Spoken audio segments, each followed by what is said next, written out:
As- Assalamualaikum warahmatullahi wabarakatuh. Waalaikumsalam warahmatullahi wabarakatuh.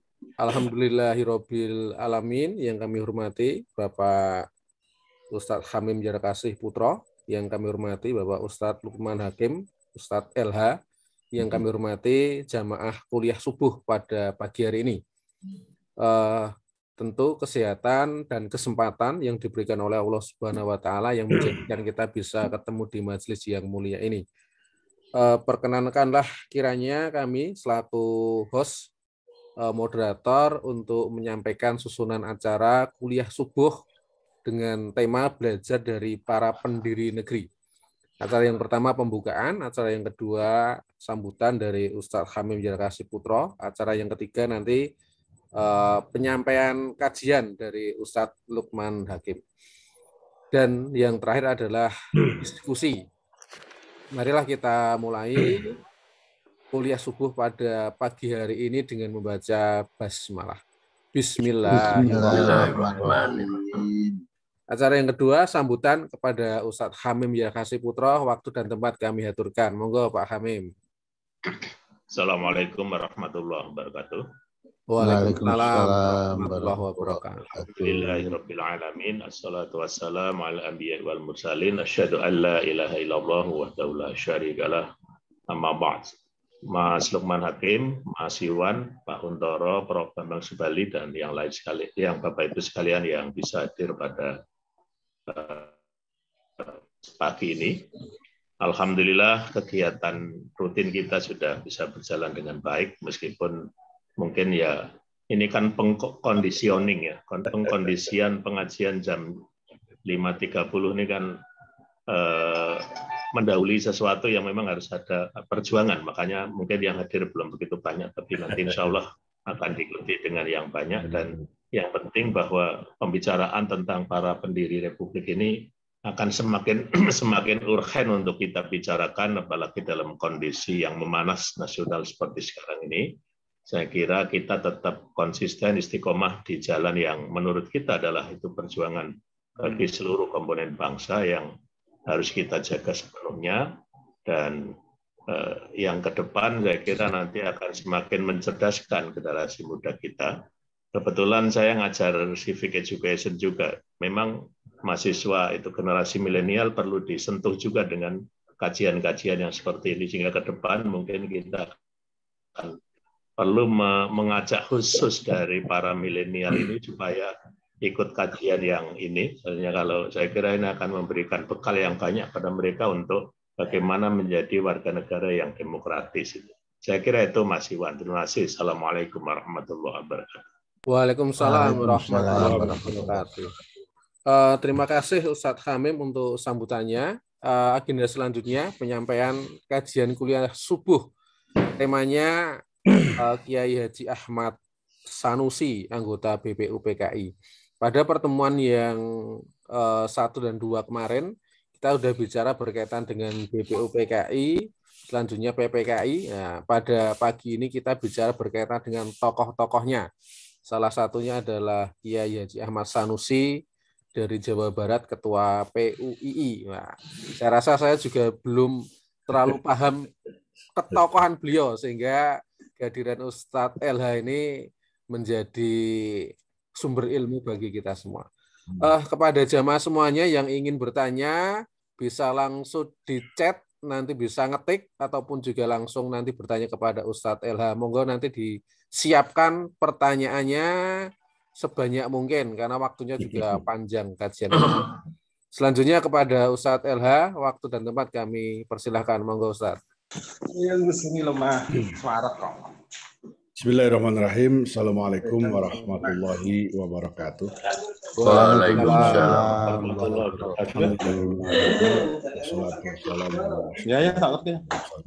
Wa ala alihi wa sahbihi ajma'in amma ba'du. Rabbi shrah li sadri wa yassir li amri wa hlul 'uqdatam min lisani yafqahu qawli. Jamaah kuliah subuh rahimakumullah. Suara saya jelas ya? Jelas. Ya, pagi ini kita bertemu lagi. kalau kita lihat susunan anggota BPU PK, saya lebih suka menyebutnya BPUPK tanpa I, karena memang Jepang itu, yang dibentuk oleh Jepang itu pada bulan April, yang kemudian bersidang mulai akhir Mei sampai pertengahan Juli, itu BPUPK di Jawa. Sesudah di Jawa nanti akan dibentuk lagi BPUPK di Indonesia Timur, di Borneo gitu. Tapi maksud itu belum tercapai, baru terbentuk di Jawa. Kondisi geopolitik sudah berubah. Gitu. Kalau kita lihat susunan keanggotaan itu, nomor 1 itu Abikosno Cokrosuyoso, nomor 2 ini Kiai Haji Ahmad Sanusi. Ya. Kiai Haji Ahmad Sanusi ini lahir di Sukabumi. Lahir di Sukabumi pada tahun 1888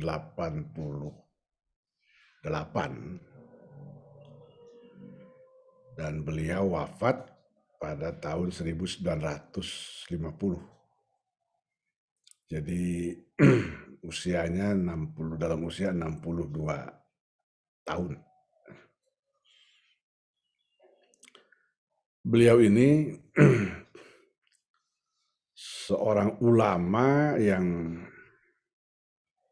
saya kira cukup faqih ya, karena beliau banyak meninggalkan warisan buku, banyak menulis buku. Dari mulai buku yang ringan-ringan sampai tafsir. Kalau kita pergi ke Sukabumi dari arah Jakarta, menjelang masuk kota Sukabumi, itu kita akan bertemu dengan masjid. Ini dibangun di masa Gubernur Ahmad Heriawan. Masjid namanya Raudatul Irfan.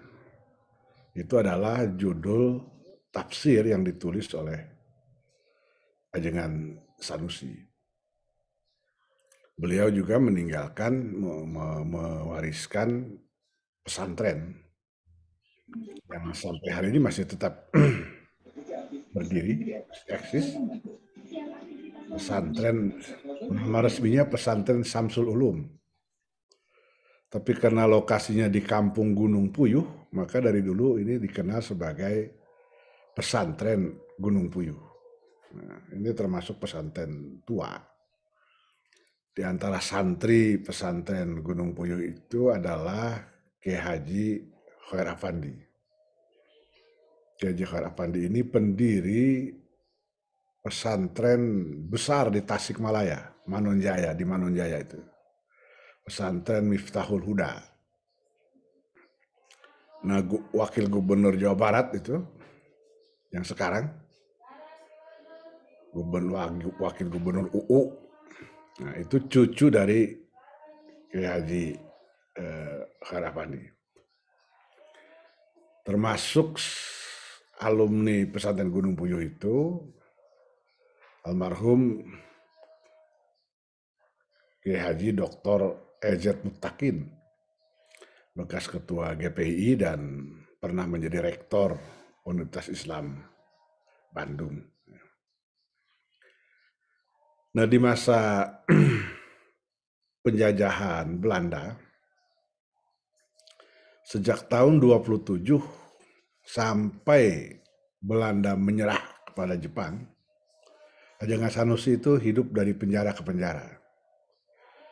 Jadi yang dari penjara ke penjara itu bukan cuma Tan Malaka. Kebetulan Tan Malaka bikin buku judulnya Dari Penjara ke Penjara. Dari tahun 27 sampai tahun 34, selama 7 tahun, beliau ini di penjara berpindah-pindah dari Cianjur ke Sukabumi. Sukabumi, Cianjur, Sukabumi, Cianjur. Lah, mulai tahun 34 itu dibuang. Jadi dulu itu pemerintah kolonial itu punya hak untuk menentukan di mana seorang warga negara itu boleh tinggal. Nah, ini dengan hukum ini Ki Haji Ahmad Sanusi sejak tahun 34 itu dibuang ke Tanah Tinggi, Batavia Sentrum di daerah Senen itu. Jadi dari kampung dibuang ke kota. Sampai menjelang Jepang masuk, Ajeng Sanusi lalu dikembalikan ke Sukabumi dalam status sebagai tahanan kota. Jadi sampai Jepang masuk baru beliau bebas. Nah, ketika Jepang masuk, ya kita tahu politik Jepang ini agak berbeda dengan Belanda. Jepang lebih ramah kepada kepada umat Islam. Kita tahu misalnya di masa Jepang ini, kalau Dr. Deliar Nur itu menyebutnya inilah masa promosi bagi umat Islam. Misalnya Kiai Haji Mas Mansur itu bersama Insinyur Soekarno, Dr. Andes Muhammad Hatta, dan Ki Hajar Dewantoro itu diangkat menjadi 4 sekawan, memimpin Pusat Tenaga Rakyat, Putra. Jadi ini pertama kalinya. Lalu Hadratus Syekh Ki Haji Hasyim Asy'ari diangkat menjadi Sumubu, kepala jawatan agama di pusat. Walaupun sehari-hari dalam pelaksanaan sehari-hari tugas itu dilaksanakan oleh putranya Ki Haji Abdul Wahid Hasyim. Termasuk Ajeng Sanusi di masa Jepang. Ajeng Sanusi oleh pemerintah Jepang diangkat menjadi wakil residen Bogor. Residennya orang Jepang. Residennya orang Jepang, sama dengan di Gubernur Jawa Barat misalnya, wali kota Bandung, itu juga orang Jepang. Residen Bogor ini orang Jepang, wakilnya ini Ajeng Sanusi. Gitu. Jadi ini peningkatan peranan yang menurut saya luar biasa. Nah, dalam posisi sebagai wakil residen ini, Ajeng Sanusi memperkenalkan pemikirannya tentang hubungan Islam dengan negara. Dalam satu pidato Tabligh Akbar memperingati 1 Muharram di Sukabumi, Ajeng Sanusi mengatakan bahwa Islam dan negara itu 2 bagian yang berbeda, tetapi tidak dapat dipisahkan. Nah, oleh karena itu, kata Ajeng Sanusi, kemajuan Islam itu adalah juga kemajuan negara. Kemunduran Islam berarti juga kemunduran negara. Demikian sebaliknya, kemajuan negara adalah kemajuan Islam. Kemunduran negara adalah kemunduran Islam. Bertahun-tahun kemudian saya kok menemukan substansi kalimat ini dari berbagai kalangan. Misalnya tahun 50, Muhammad Natsir dalam tulisan Revolusi Indonesia itu mengatakan kita dapat menjadi umat Islam yang baik, yang taat, tetapi yang dengan riang gembira menyanyikan Indonesia tanah airku. Tahun 80-an, awal 80 saya kira, Mr. Muhammad Rum itu menulis di majalah Panji Masyarakat. Beliau mengatakan, saya menerima Pancasila karena saya seorang Muslim. Nanti kalau aktivis HMI itu tentu tidak asing itu dengan dokumen organisasi yang namanya tafsir tujuan. Tafsir tujuan itu artinya mengatakan seperti itu. Bagi kader HMI tidak ada pemisahan antara identitas dirinya sebagai seorang Muslim dan identitas dirinya sebagai seorang warga negara. Jadi kalimat yang disampaikan oleh pendapat yang disampaikan oleh Ajangan Sanusi pada tahun 40-an ini, awal 40-an di bahasa Jepang itu, saya kira itu merefleksikan pandangan hampir seluruh tokoh-tokoh umat. Jadi kalau ada orang bicara soal keislaman, keindonesiaan, para pendahulu kita tuh nggak mempersoalkan itu. Ajangan Sanusi malah menganjurkan supaya para ulama bekerja keras memajukan Islam, lalu para pangreh praja, polisi katanya juga harus bekerja keras untuk memajukan negara. Sehingga kalau Islam maju, negara maju, ya rakyat ini akan maju. Nah, di zaman Jepang inilah Ajangan Sanusi ditunjuk bersama 61 anggota 61 tokoh yang lain ditunjuk menjadi anggota Badan Penyelidik Usaha Persiapan Kemerdekaan. Kenapa Ajangan Sanusi yang ditunjuk, kenapa bukan yang lain? Itu urusan pemerintah Jepang. Itu sepenuhnya hak pemerintah Jepang. Sama saja misalnya Pak Prawoto Mangkusasvito, ketua Masumi yang terakhir, itu pernah dalam satu tulisan mengapa wakil Sumatera untuk anggota panitia persiapan kemerdekaan itu kok Tengku Muhammad Hasan dari Aceh. Padahal ada 2 ulama besar yang pengaruhnya jauh lebih besar dari Tengku Muhammad Hasan, yaitu Syekh Sulaiman Ar-Rasuli atau Syekh Jamil Jambek. Tapi sekali lagi itu wewenang sepenuhnya pemerintah Jepang pada saat itu. Di Badan Pekerja, kalau kita baca buku Risalah Persidangan atau bukunya Abe Kusuma, lahirnya Undang-Undang Dasar 1945, Ajangan Sanusi ini menurut saya cukup aktif menyampaikan gagasan-gagasannya. Gagasan yang utama menurut saya dari sisi kenegaraan, tadi sudah jelas bahwa Ajangan Sanusi itu tidak memisahkan antara urusan keislaman dengan urusan kenegaraan. Ini nanti berbeda dengan Hatta. Kalau Hatta itu membedakan itu. Urusan kenegaraan dengan itu. Bukan berbeda, memisahkan. Kalau Bung Hatta itu memisahkan. Ajangan Sanusi tidak. Ajangan Sanusi tidak memisahkan itu. Kalau mengenai bentuk negara, Ajangan Sanusi mengusulkan bentuk negara Jumhuriyah, Republik.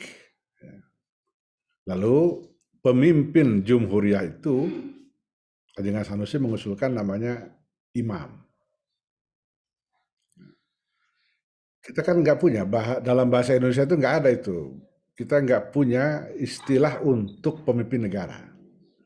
Presiden itu kan bukan istilah kita, itu istilah itu bahasa Inggris, ya kan.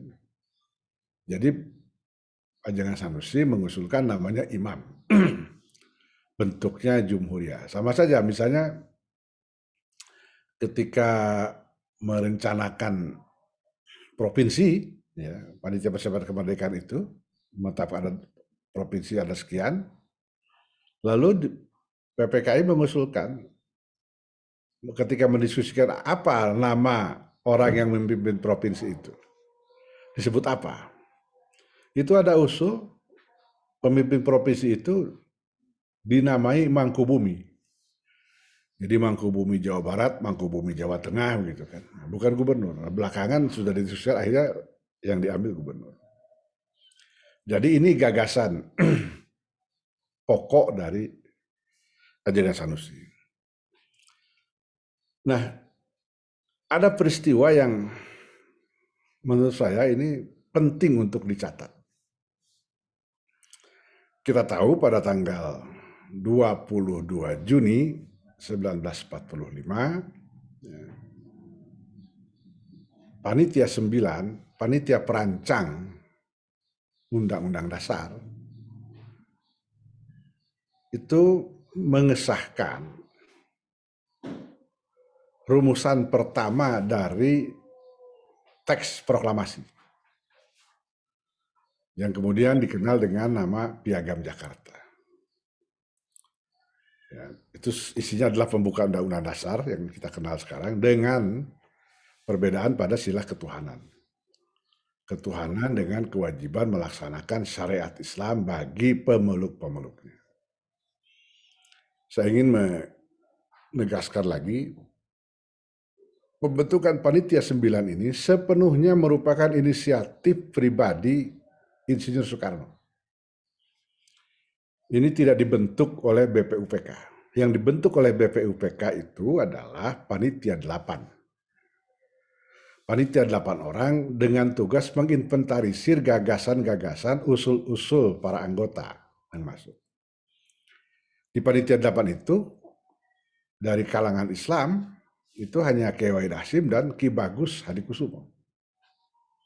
Nah, Bung Karno melihat ini kurang representatif. Maka ketika reses di Jakarta, kebetulan anggota Dewan Penasehat, Dewan Penasehat itu Jepang itu juga sedang reses, oleh Bung Karno dikumpulkan 38 orang. Lalu dari 38 itu ditunjuklah oleh Bung Karno 9 orang. Jadi Soekarno, Hatta, Yamin, Subarjo, Maramis, Agus Salim, Abikusno Cokrosuyoso, Kiai Wahid Hasyim, Kiai Abdul Kahar Muzakir. 9 orang inilah yang kemudian merumuskan tadi yang disebut dengan Piagam Jakarta. Nah, pada pertengahan bulan Juli 1945, hasil dari Panitia Perancang ini dilaporkan oleh Bung Karno kepada rapat besar Badan Penyelidik Usaha Persiapan Kemerdekaan. Nah, ketika dilaporkan, maka ada 2 kelompok yang menolak rumusan itu. Pertama, kelompok Latuhar Hari. Latuhar Hari tidak setuju anak kalimat dengan kewajiban melaksanakan syariat Islam bagi pemeluk-pemeluknya. Terjadi perdebatan keras, tapi keberatan itu dijawab oleh 2 orang, oleh Haji Agus Salim dan oleh Kiai Haji Abdul Wahid Hasyim. Kepada Latuhar Hari dan pihak-pihak lain yang keberatan, Kiai Wahid Hasyim mengatakan inilah rumusan hasil kompromi yang bisa dicapai. Menurut putra Hadratus Syekh itu, jika ada yang menyebut rumusan ketuhanan dengan kewajiban menjalankan syariat Islam bagi pemeluk-pemeluknya terlalu tajam, jadi kalau menurut Latuhar Hari itu terlalu tajam, tapi kata Kiai Wahid Hasyim, ada juga yang berpendapat sebaliknya. Rumusan itu terlalu tumpul. Bahkan ada yang bertanya kepada Kiai Wahid Hasyim, apakah dengan rumusan lunak seperti itu, orang Islam sudah boleh berjuang menceburkan jiwanya untuk negara Indonesia yang akan didirikan? Lalu Agus Salim itu menjelaskan mengenai hubungan agama dan adat, mengambil kasus di Minangkabau. dengan penjelasan Haji Agus Salim dan Kiai Wahid Hasyim, untuk sementara Latu Harhari diam. Tapi perdebatan panas justru terjadi antara kita dengan kita. Ki Bagus Hadikusumo itu menolak sebagian anak kalimat itu. Jadi bagi Ki Bagus Hadikusumo, sila pertama itu cukup ketuhanan dengan kewajiban melaksanakan syariat Islam. Jadi Ki Bagus menolak anak kalimat bagi pemeluk-pemeluknya. Nah, di sini terjadi perdebatan sangat keras.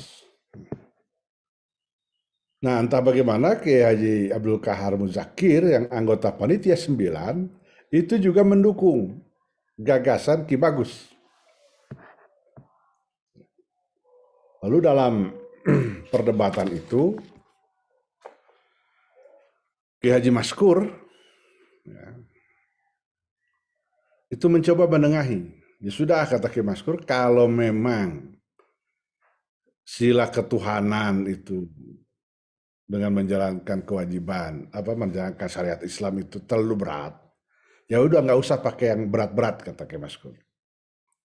Ki Maskur kemudian mengusulkan jalan tengah. Jalan tengahnya ialah Islam sebagai agama negara.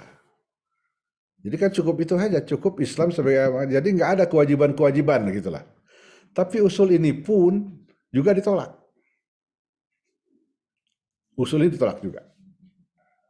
Nah, sampai dalam perdebatan itu saking kerasnya, Kiai Kahar Muzakir itu menggebrak meja. Sampai menggebrak meja. Lalu Ki Bagus Hadikusumo dalam salah satu pembicaraan itu memulai pembicaraannya, mengawali pembicaraan dengan kata-kata, saya berlindung kepada Allah terhadap setan yang merusak. Nah, itu sudah, saya kira sudah kemarahan tingkat tinggi. Jadi rapat memanas akhirnya. Bung Karno sebagai ketua Panitia 9 itu bertahan. Udahlah, ini rumusan paling kompromi, paling baik antara kalangan Islam dengan kalangan kebangsaan. Terima saja sudah ini. Berulang-ulang begitu, tapi berulang-ulang juga ditolak oleh Ki Bagus dan Pak Kahar Muzakir. Di tengah suasana seperti itulah Kiai Haji Ahmad Sanusi tampil. Kalau kita melihat sekedar teksnya saja itu seperti nggak ada arti apa-apa. Tapi kalau kita lihat konteks pada masa itu dalam keadaan rapat panas, bayangkan Bung Karno yang begitu berwibawa juga tidak bisa meredakan. Nah, yang dilakukan Ahmad Sanusi itu menjadi luar biasa. Jadi kemudian dengan Sanusi meminta bicara.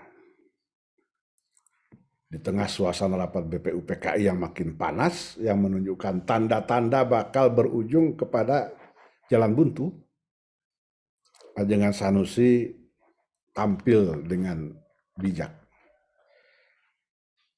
Pertama, beliau menolak voting.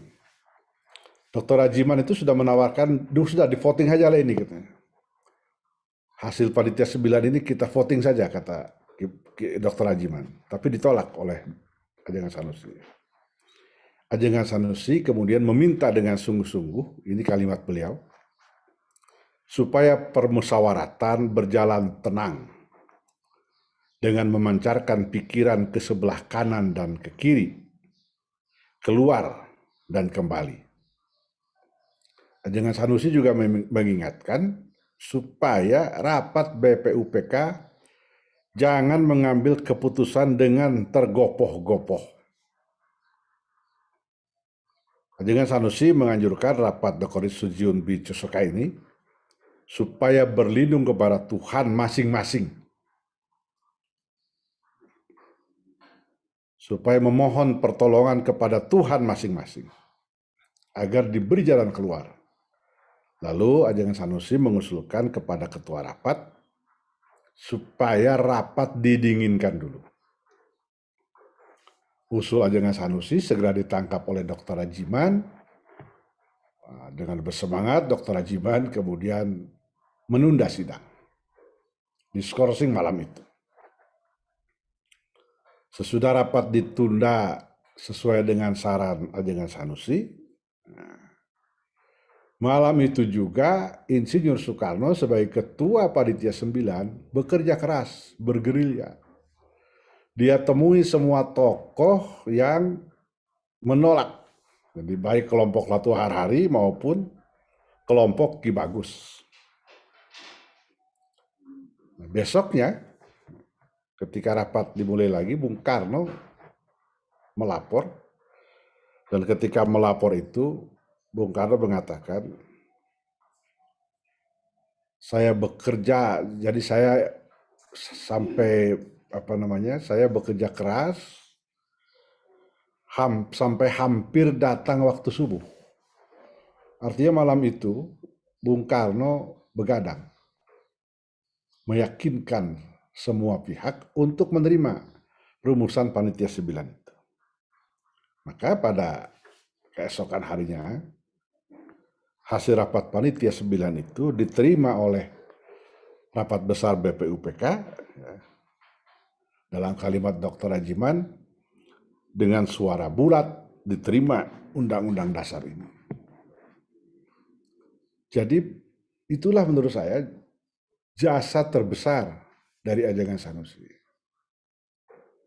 Tanpa interupsi dari Ajengan Sanusi, itu bisa saja rapat makin panas itu. Bisa buntu. Tapi dengan interupsi Ajengan Sanusi, dengan gaya bicaranya yang bijak, yang menyejukkan, akhirnya Bung Karno bisa menuntaskan itu, dan keesokan harinya rancangan Undang-Undang Dasar itu diterima dengan suara bulat. Nah itu yang sayangnya, ya, peristiwa itu ya seolah-olah dilupakan oleh bangsa ini. Sampai hari ini Ajengan Sanusi belum ditetapkan, belum diakui oleh negara sebagai pahlawan nasional. Padahal kawan seperjuangannya yang sama-sama pendiri PUI, ya. Jadi ada dua PUI ini. Ada Perikatan Ulama Indonesia, PUI, didirikan oleh Kiai Haji Abdul Halim di Majalengka. Lalu ada Al-Ittihadiyah Al-Islamiyah, Al-Ittihadiyatul Islamiyah, AII, Persatuan Umat Islam, belakang ditambah Indonesia. Itu didirikan pada bulan November tahun 1931 oleh murid-murid Ajengan Sanusi.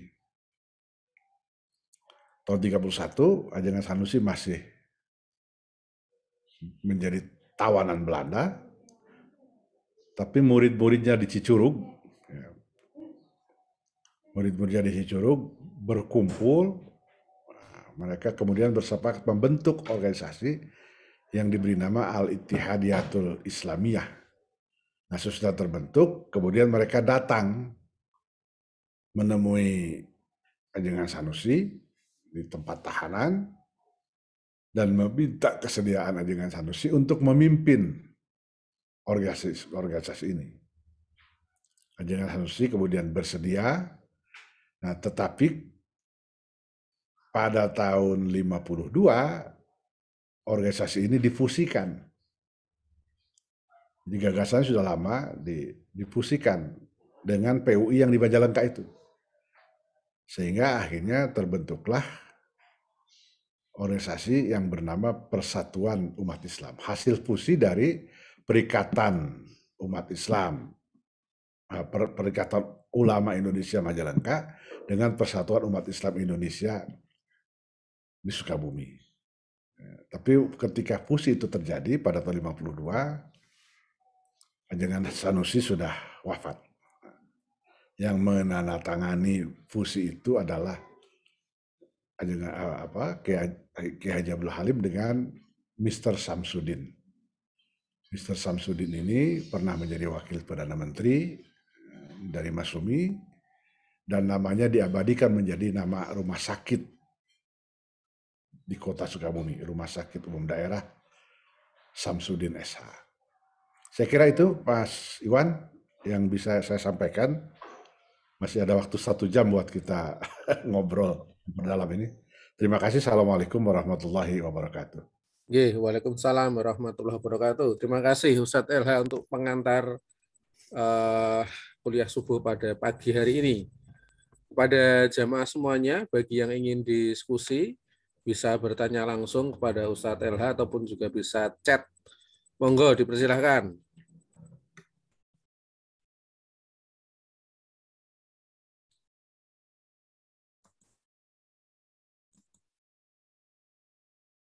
Kalau belum ada, saya yang akan memulai, Ustadz. Ada 2 konteks yang ingin saya tanyakan. Yang pertama berkaitan dengan PUI ini. Artinya setelah PUI berdiri, mungkin juga setelah ajengan Ahmad Sanusi meninggal, bagaimana perkembangan PUI sampai hari ini? Kalau saya kan orang Jogja, sehingga mungkin berkaitan dengan Jawa Barat pun juga enggak terlalu paham peta organisasi Islam, karena setahu saya pun juga mungkin NU dan Muhammadiyah pun juga di Jawa Barat pun juga enggak terlalu besar, mungkin persis ya, tapi mungkin berkaitan dengan PUI mungkin bisa disampaikan. Yang kedua berkaitan dengan saya baca singkat ajengan Ahmad Sanusi itu juga punya pesantren dan sebagainya, mungkin juga jaringan pesantren yang beliau dirikan, mungkin juga berkaitan dengan anak cucu beliau, berkaitan dengan pikiran-pikiran beliau, apakah juga masih dilestarikan di mungkin pesantren beliau atau anak cucu beliau yang menjadi aktivis ataupun tokoh, mungkin bisa disampaikan. 2 hal ini Ustadz mungkin untuk mengawali diskusi pagi hari ini. Ya, ini menarik ya, PUI itu kalau dari sisi pandangan keagamaan, ya, dari segi fikih ya, fikihnya itu sebenarnya lebih dekat ke NU. Nanti pakai usoli, pakai kunut, gitu itu ya dari segi itu ya. Tetapi ketika pemilu 55 itu PUI itu mendukung Masyumi. Masyumi yang ketika itu dipimpin oleh Muhammad Natsir, seorang kader Persatuan Islam. Persatuan ini kan kita tahu ini organisasi yang Puritan. Puritan artinya dia tegaslah membedakan mana yang ajaran Islam, mana yang bid'ah dan sebagainya itu. Sampai tahun 59, PUI itu tetap menjadi anggota istimewa Masyumi. Kita tahu kan Masyumi itu 2 keanggotaannya, ada keanggotaan individu, ada keanggotaan organisasi. Nah, anggota organisasi itu disebutnya organisasi itu disebutnya anggota istimewa. Itu Muhammadiyah. Sampai tahun 52 itu NU, tapi 52 NU keluar. Muhammadiyah, ada Al-Wasliyah, ada Matla'ul Anwar, Nahdlatul Wathon, Persatuan Umat Islam, Persatuan Islam itu menjadi anggota. Jadi PUI walaupun pandangan keagamaannya ya, berbeda dengan Persis, ya, berbeda dengan Muhammadiyah, tapi dia tetap ada di dalam Masyumi. Dan inilah yang kalau menurut sejarawan Dr. Muhammad Iskandar, ini yang memenangkan Masyumi di Jawa Barat.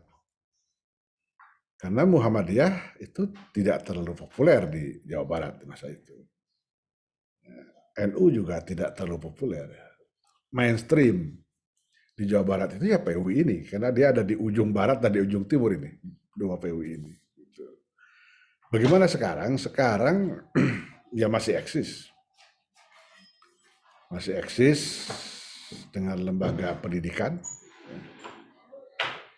Terakhir itu membuat Universitas Halim Sanusi, yang mengambil nama dua pendiri PUI. Dulu dikenal itu ada Madrasah Wajib Belajar, MWB. Jadi pemerintah belum mencanangkan wajib belajar, itu PUI sudah punya madrasah yang namanya Madrasah Wajib Belajar, MWB. Itu di mana-mana.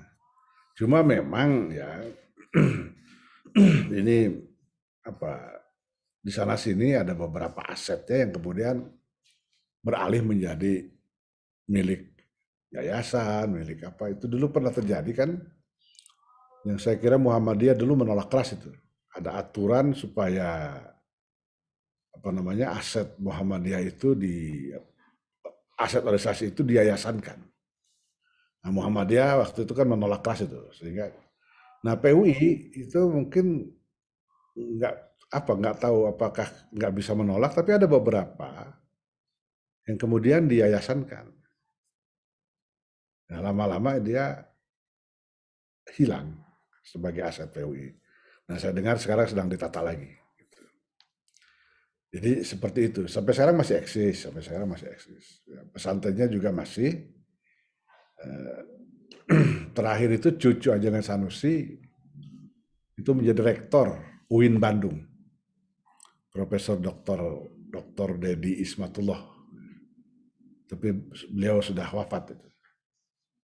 Mungkin 3 atau 5 tahun yang lalu. Jadi seperti itu. Pesantrennya masih tetap, sekarang masih jalan dari yang mengelola ya kader-kadernya. Gitu. Lalu yang kedua apa tadi Mas Iwan? Ya, berkaitan dengan jaringan pesantren beliau, Ustaz. Ya mungkin juga anak cucu beliau tadi udah dijawab sama Ustadz Elha. Saya kira seperti itu. Ya. Terima kasih. Monggo dipersilakan yang lain untuk diskusi dengan Ustadz Elha. Waktu masih panjang, dipersilakan.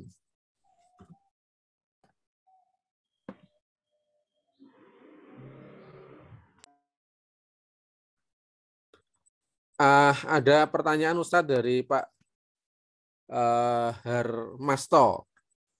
Apakah kelembagaan Persis di Sukabumi, terutama di Cicurug, Persatuan Islam nih, masih ada dan di mana? Sebab beberapa tokoh di sekitar Cicurug sampai sangat eksklusif, dan dirasa terlalu tegas dalam menyampaikan dakwahnya. Nah, ini mungkin berkaitan dengan eksistensi Persis di Sukabumi ini. Nah, mungkin Ustadz Elha ada informasi berkaitan dengan ini. Kalau setahu saya, kebetulan saya tinggal di Cicurug ini, di tempat yang ditanyakan tadi itu. Setahu saya kalau secara organisatoris ya, Persis itu nggak ada di Cicurug ini. Secara organisasi. Ya, jangankan Persis yang yang puritan, yang tegas. Muhammadiyah saja secara organisatoris nggak ada. Di Cicurug ya, di Cicurug. Kalau di Sukabumi ada. Kalau Persis itu kalau di Sukabumi pusatnya itu di dekat gedung olahraga di Cisaat. Tapi kalau khusus tadi Mas siapa tadi menanya di Cicurug, sepengetahuan saya tidak ada. Secara organisatoris ya, walaupun orang-orangnya ada. Pasti ada orang-orangnya. Jadi misalnya saya kalau melaksanakan sholat Idul Fitri di sini, sejak tahun berapa tuh saya selenggarakan di sholat Id, ya, sholat Idul Fitri, Idul Adha di lapangan terbuka, itu kan itu lebih ya, identik dengan Muhammadiyah atau Persatuan Islam. Dan saya memulai melaksanakan itu sejak mungkin tahun 90-an ya, sampai sekarang tidak pernah ada ekses. Gitu. Tidak pernah ada ekses, dan dari tahun ke tahun jamaah makin banyak. Gitu. Atau misalnya di masjid di sebelah rumah saya, kalau bulan Ramadan itu, saya bikin melaksanakan sholat tarawih itu 11 rakaat. Dan jamaah senang gitu. Jamaah senang. Jadi ini soal saja menurut saya, soal pendekatan. Jadi ketika saya memulai ini, nggak ada yang, malah ketika saya tidak ada di tempat, yang imami orang lain, ya, tidak 11 rakaat, ibu-ibu yang protes. Ibu-ibu yang protes. Capek katanya gitu. Jadi seperti itu jawaban saya. Mas siapa tadi itu, Mas Kus kalau salah itu. Oke. Ada pertanyaan juga Ustadz LH ini berkaitan dengan mungkin konteksnya berkaitan dengan partai Islam ya. Bagaimana dengan spirit pembentukan partai Masyumi dan partai umat saat ini? Mungkin konteksnya berkaitan dengan eksistensi partai Islam di Indonesia. Apakah mungkin kalau saya ingin mengembangkan, apakah bagaimana masa depan partai Islam di Indonesia? Mungkin dibandingkan dengan partai nasionalis ataupun juga partai nasionalis religius, juga sekarang dengan kehadiran partai-partai baru, ya artinya kan walaupun Masyumi juga sudah ada, tapi kan kalau berkaitan dengan konteks kenegaraan, Kemenkumham itu kan seperti Masyumi Reborn, Partai Umat saat ini, bagaimana masa depan partai-partai itu kira-kira itu, Ustaz? Ya, yang jadi masalah itu kan sekarang itu nggak bisa lagi kita bedakan partai Islam dan partai bukan Islam. Nggak bisa kita bedakan itu. Ya, sama saja ideologi. Jadi nggak ada ideologi yang membedakan. Apa beda coba antara P3 dengan Golkar sekarang? Atau antara Golkar dengan Demokrat? Saya kira nggak ada. Saya kenal ini ketua satu partai di sini, partai sekuler lah ya. Itu zikirnya kuat sekali. Itu mungkin dia tarekat apalah gitu, itu zikir terus. Tapi partainya bukan partai Islam. Saya kenal ada satu tokoh juga bukan partai Islam. Itu puasa Senin Kemisnya nggak pernah batal. Beberapa kali saya pertemuan dengan dia, pas hari Senin atau hari Kamis, dia pasti puasa. Gitu. Jadi menurut saya dari segi perilaku keagamaan itu sudah susah dibedakan. Dari segi polarisasinya juga nggak jelas gitu. Nggak bisa kita bedakan mana ideologi. Apa sih yang membedakan? Apa yang membedakan partai-partai itu? Sama aja. Ketika Pilpres ya sama, satu kubu dukung ini, ya kan? Nggak ada perbedaannya. Apa yang membedakan? Nggak ada.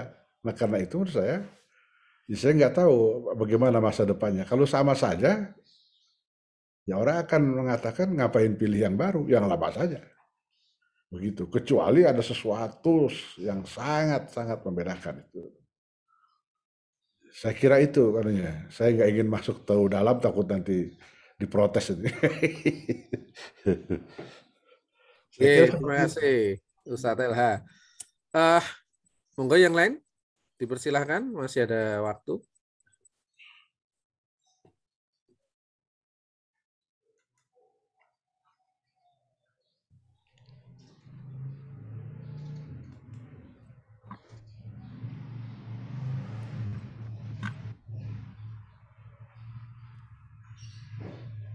Monggo. Monggo, dipersilahkan. Atau begini, kalau dulu itu kalau orang itu misalnya dia partai sekuler, ya dia betul-betul dia tunjukkan sekulernya itu. Misalnya Aidit misalnya. Ya, nggak ada tuh riwayat yang menyatakan pernah melihat dia sholat gitu misalnya. Itu dari sepanjang yang saya baca enggak. Walaupun latar belakangnya itu anak surau ini, Aidit ini kan.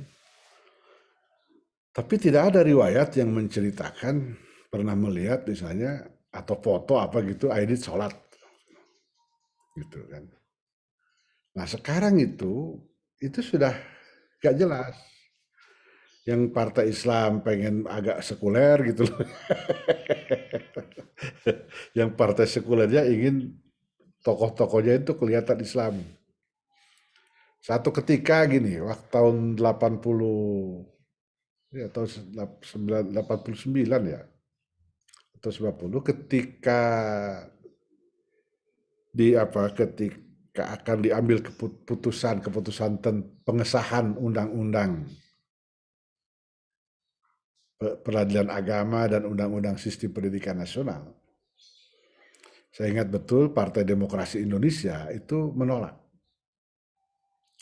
Dia kasih minderhead nota. Maka kemudian saya menulis di majalah tempat saya bekerja, di majalah Media Dakwah. Tulisan saya itu judulnya PDI anti-Islam, gitu, pakai tanda tanya. Saya kemukakanlah fakta-fakta itu. Bagaimana dia menolak undang-undang peradilan agama, menolak undang-undang sistem pendidikan nasional. Pendidikan nasional itu karena dalam salah satu penjelasan pasal, ya ada penjelasan pasal 28, itu rumusannya begini, kepada peserta didik harus diberikan pelajaran agama sesuai dengan agama peserta didik oleh guru yang seagama dengan peserta didik. Gitu. Jadi kalau murid beragama Kristen, diberi pelajaran agama Kristen oleh guru agama Kristen. Jadi jangan agama Kristen, gurunya beragama Islam, pelajarannya agama Hindu gitu loh. Sebenarnya itu kan sesuatu yang penjelasan itu sangat masuk akal. Tapi itu ditolak. Ditolak. Nah saya menulis itu. Lalu rupanya tulisan saya itu sampai ke Ketua PDI, Dr. Andes Suryadi. Lalu dia telepon dan saya diundang untuk datang ke kantor PDI di Jalan Diponegoro. Saya datang. Itu dengan bangga Pak Suryadi itu menceritakan, Saudara Lukman katanya, ini kami di PDI ini setiap ada peringatan Maulid kami bikin Maulid. Katanya. Isra Mi'raj kami bikin perayaan Isra Mi'raj. Dan setiap acara itu kami memulai dengan mengucapkan Assalamualaikum. Masa kami dibilang anti-Islam? Nah, itu. Jadi seperti itu. Jadi orang mengidentifikasi keislaman itu dengan peringatan Maulid, dengan peringatan Isra Mi'raj, gitu, hari-hari besar keagamaan, dan seperti itu. Bukan dari sisi politiknya, gitu. Bukan dari sisi kebijakan politik. Saya kira begitu, Mas Iwan. Oke, terima kasih. Ada pertanyaan dari Bu Nur Khairiyah. Assalamualaikum Ustadz, mohon maaf izin bertanya. Bagaimana kita memahami peran umat Islam dalam usaha kemerdekaan Indonesia? Sementara buku yang kami pelajari ketika di bangku sekolah kadang tidak begitu menonjolkan peran umat Islam dan ulama di dalamnya. Sehingga kami pahami justru yang sesuai dengan buku itu. Terima kasih. Mungkin konteksnya berkaitan dengan buku di mungkin PSBB dan sebagainya, peran umat Islam nggak terlalu menonjol, mungkin karena memang kita negara NKRI ya. Kira-kira berkaitan dengan perspektif ini, Ustaz? Ya, pertama seperti saya katakan tadi, yang mengangkat anggota BPUPK itu Jepang. Apa pertimbangannya nggak jelas, ya kan? Misalnya tadi, kenapa bukan Syekh Sulaiman Ar-Rasuli? Mengapa Tengku Muhammad Hasan? Atau misalnya, ya mengapa dari tokoh dari kalangan Islam itu kan cuma sedikit itu, artinya tidak mayoritas dari kelompok Islam. Jadi itu persoalannya. Tetapi kan masing-masing menyumbangkan pikiran. Tadi yang saya sampaikan tadi, kalau tidak ada interupsi Ajangan Sanusi, mungkin cerita rapat BPUPK itu akan lain. Mungkin ya, bisa buntu, ya nggak tahu lah apa yang akan terjadi. Tapi dengan interupsi Ajangan Sanusi, maka rapat bisa didinginkan, keputusan bisa diambil. Karena Pak Ajangan Sanusi mengatakan jangan tergopoh-gopoh. Kita harus mengambil keputusan ini dengan kepala dingin, dengan berdoa kepada Tuhan kita masing-masing. Nah, gitu. Nah, ini peranan-peranan seperti ini yang dilupakan. Ini dianggap kecil, gitu. Nggak ada yang ngangkat. Coba bacalah buku-buku sejarah itu, nggak ada mengangkat peristiwa ini karena dianggap ini peristiwa kecil. Peristiwa cuma interupsi saja kan biasa rapat orang kasih interupsi. Tapi interupsi dalam konteks peristiwa pada hari itu luar biasa nilainya, gitu loh. Itu yang menurut saya salah satu faktor ya. Kenapa? Coba lihat aja, misalnya sampai hari ini kan belum ditemukan itu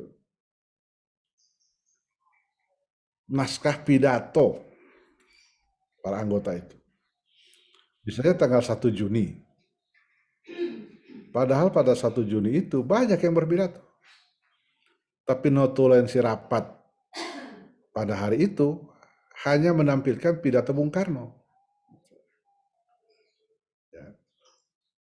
Dalam pidato Bung Karno 1 Juni itu, Bung Karno menyebut nama Ki Bagus Hadikusumo tidak kurang dari 10 kali.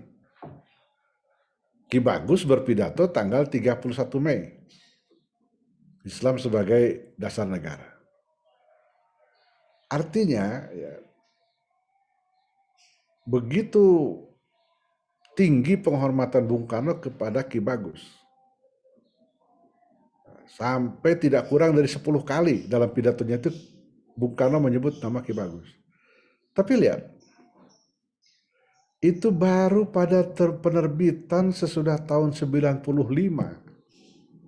Naskah pidato Ki Bagus itu dimuat dalam buku Risalah Persidangan, Risalah Sidang BPU, PKI dan PPKI.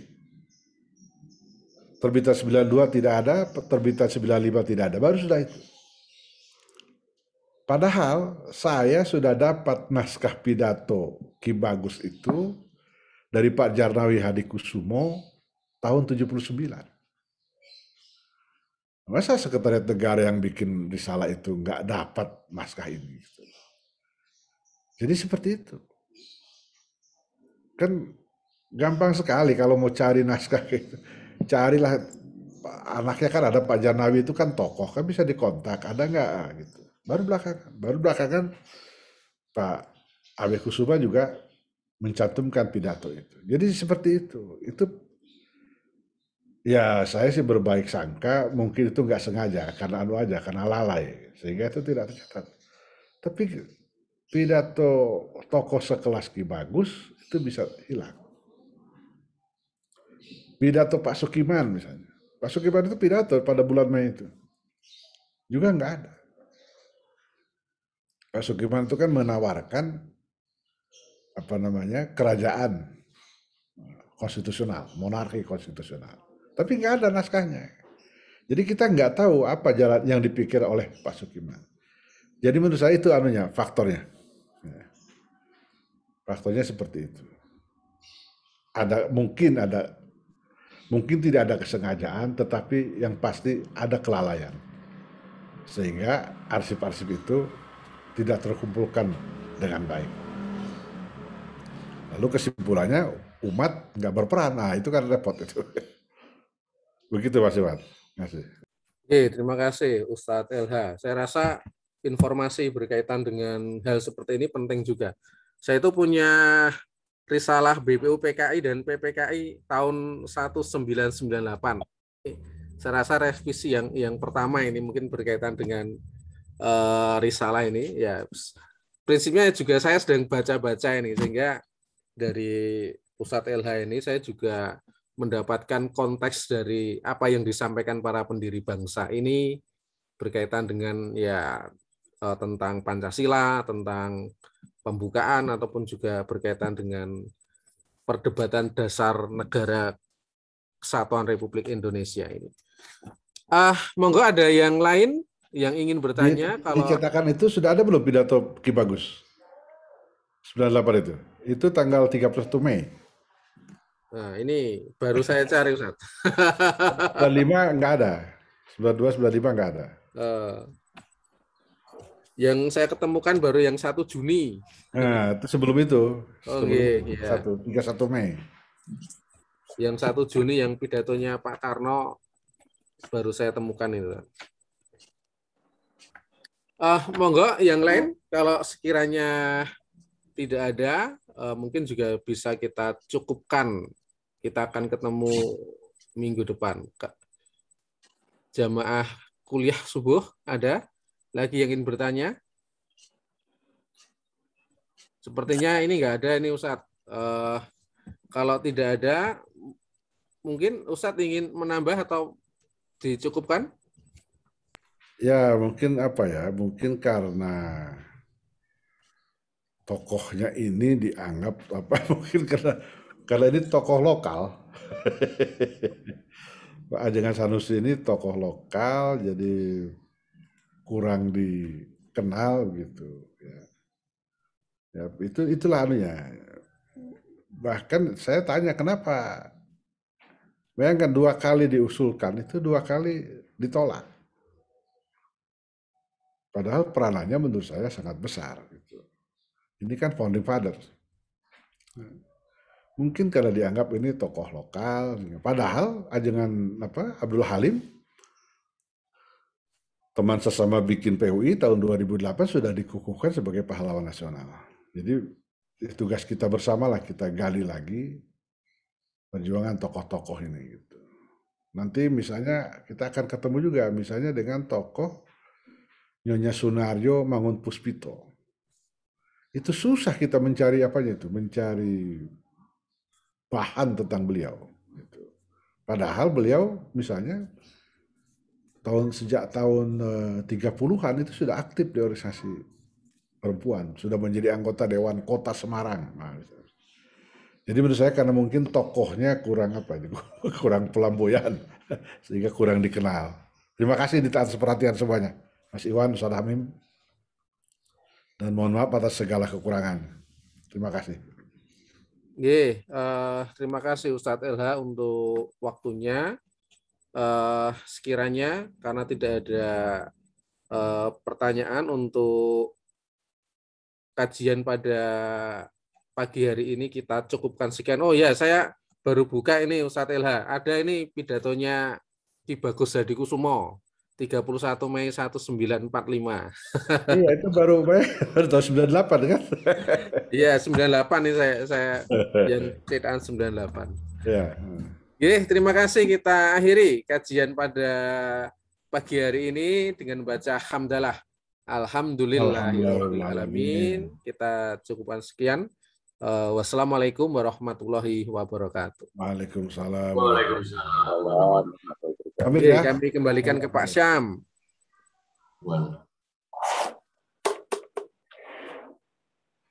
Mas Dadang baru kelihatan, Mas Dadang.